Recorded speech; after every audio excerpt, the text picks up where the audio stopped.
வீட்டின் பூஜை அறையில் செய்யக்கூடாதவை. வெற்றிலை என்பது மங்களகரமான பொருள் என்பதால் வெற்றிலை இல்லாமல் எந்த பூஜையும் கிடையாது, எந்த நல்ல காரியமும் கிடையாது. அதேபோல் பூஜை பொருட்களுக்கான லிஸ்ட் எழுதும்போது கூட முதலில் எழுதுவது வெற்றிலை பாக்குதான். வெறும் வெற்றிலையை மட்டும் எக்காரணத்தை கொண்டும் வைக்கக்கூடாது. வெற்றிலையுடன் பாக்கு மற்றும் பூ கட்டாயம் வைத்திருக்க வேண்டும்.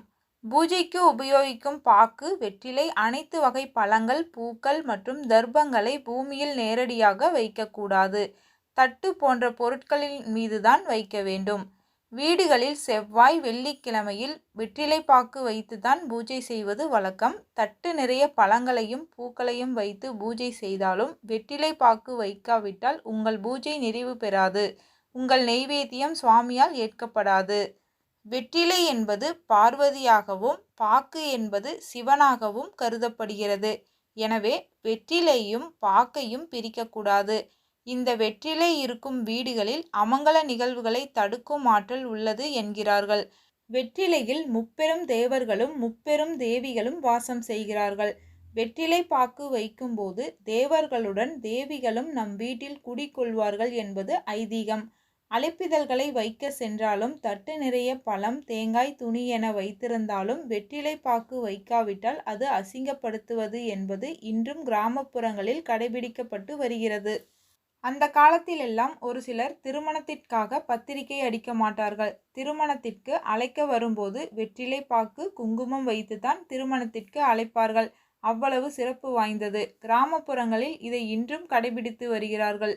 வெற்றிலையில் நுனிப்பகுதி, காம்பு பகுதி என உள்ளது. நுனிப்பகுதியை சுவாமிக்கு வைக்கும்போது அவருக்கு இடது புறத்திலும் அடிப்பகுதியை வலது புறத்திலும் வைக்க வேண்டும்.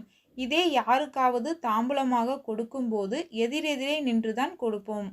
பூஜை அறையில் 4 வெற்றிலையும் 2 பாக்கையும் வைக்க வேண்டும். தட்டு நிறைய வைப்பதென்றால் கணக்கில்லை.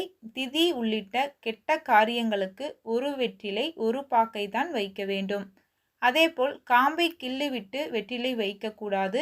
காம்பில் பார்வதியும், நடுப்பகுதியில் சரஸ்வதியும், நுனிப்பகுதியில் லட்சுமி தேவியும் வாசம் செய்கிறார்கள்.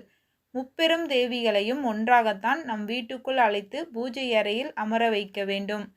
எப்போதுமே பூஜை அறையில் வெற்றிலை பாக்கு வைக்கும்போது காம்பையும் நுனியையும் கிள்ளி போட்டு விடக்கூடாது. இதேபோல் வாழைப்பழத்தை வைக்கும்போது கூட நுனியை இடது புறத்திலும் காம்பை வலது புறத்திலும் தான் வைக்க வேண்டும். இதை பின்பற்றி வீட்டு பூஜை அறையை மங்களகரமாக வைத்து கொள்ளுங்கள். ஒரு கொப்பரை தேங்காயில் ஓட்டை போட்டு அதில் கோதுமை ரவையும் நாட்டு சர்க்கரையும் கலந்து கொப்பரை தேங்காய் உள்ளே போட்டு நிரப்பிவிடுங்கள். ஏதாவது ஒரு எறும்புகள் இருக்கும் மரத்தடியில் அல்லது எறும்புகள் இருக்கும் பகுதியில் தேங்காய் ஓட்டை போட்ட பகுதியை மேலே இருக்கும்படி வைத்து விடுங்கள். இதை எறும்புகள் சாப்பிட அன்றிலிருந்து உங்களுக்கு செல்வமும் மகிழ்ச்சியும் பெருகிக் கொண்டே இருக்கும்.